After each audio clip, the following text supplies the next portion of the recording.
Ini peringatan buat kalian semua untuk berhati-hati ketika memilih tempat untuk tes psikologi. Seperti apa kasusnya? Yuk kita bahas sama-sama ya. Jadi saya tahu kasus ini dari threadnya Mbak Anggia Putria ini, di mana menjadi diskusi dan perdebatan mengenai sebuah hasil tes. Saya nggak perlu baca lagi ya, kalian baca sendiri kasusnya bagaimana, tapi saya jelaskan sedikit. Di mana ini ada hasil tes inteligensi dari seorang anak usia 8 tahun. Kemudian yang di sebelah kanan ini adalah interpretasi yang diberikan oleh si pemberi tes ini kepada orang tua dari si anak ini. Ya. Kemudian dari hasil tesnya ini dan juga interpretasinya ini menjadi bahan perdebatan dan diskusi. Sehingga saya jadi tertarik untuk melihat dan membacanya. Dan akhirnya saya juga memberikan semacam pemikiran saya dari hasil-hasil seperti ini. Yang pertama dari pemikiran saya adalah orang ini bukan psikolog, tapi hanya S2 psikologi. Ini berbeda sekali. Kalau kamu mau jadi psikolog, itu harus mengambil profesi psikolog. Artinya nanti kamu mendapat gelarnya ya psikolog. Biasanya psikolog umum gitu ya.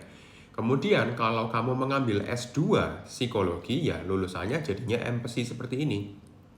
Kalau seperti saya dulu lulusannya itu langsung 2, jadi MPsy dan psikolog gitu. Ya, pertama-tama itu. Beda, kenapa? Karena kalau dia bukan psikolog, artinya dia tidak bisa menggunakan alat tes psikologi yang terstandar. Oke? Dia tidak boleh membeli alat tes psikologi, tidak boleh menggunakan alat tes psikologi ini untuk keperluan komersil kalau bukan psikolog. Tidak boleh memberikan layanan tes psikologi.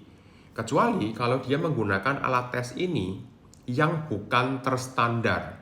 Artinya mungkin saja dia merancang sendiri, mungkin saja dia membuat sendiri, atau nggak tahu ngambil dari mana yang nggak terstandar.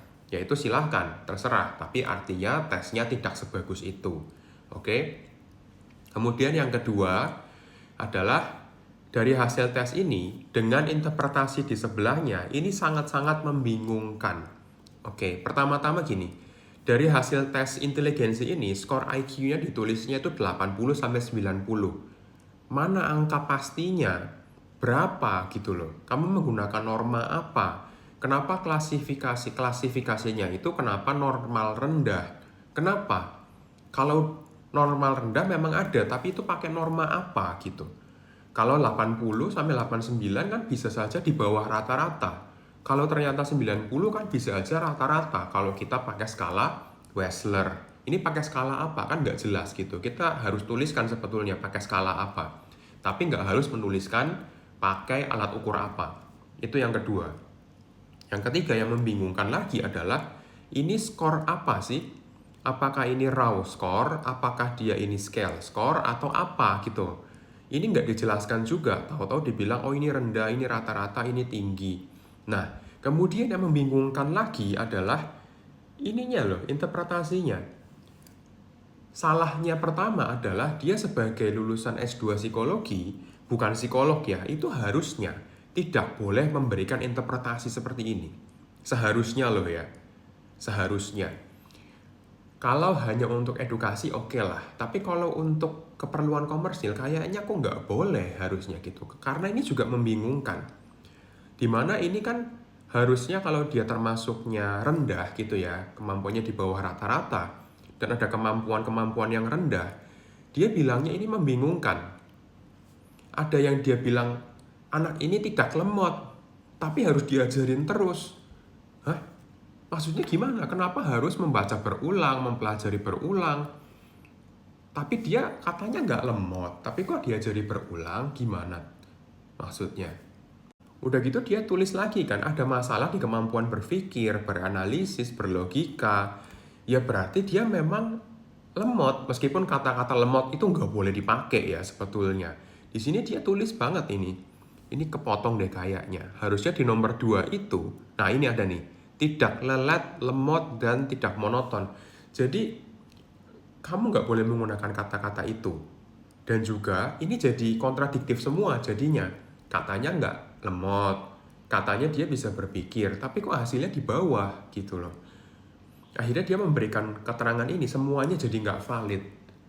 Nah, ini yang pengen saya himbau kepada kalian semua untuk memilih tempat psikotes atau tes apapun untuk anak-anak, untuk rekrutmen, untuk apapun, ke tempat yang kredibel.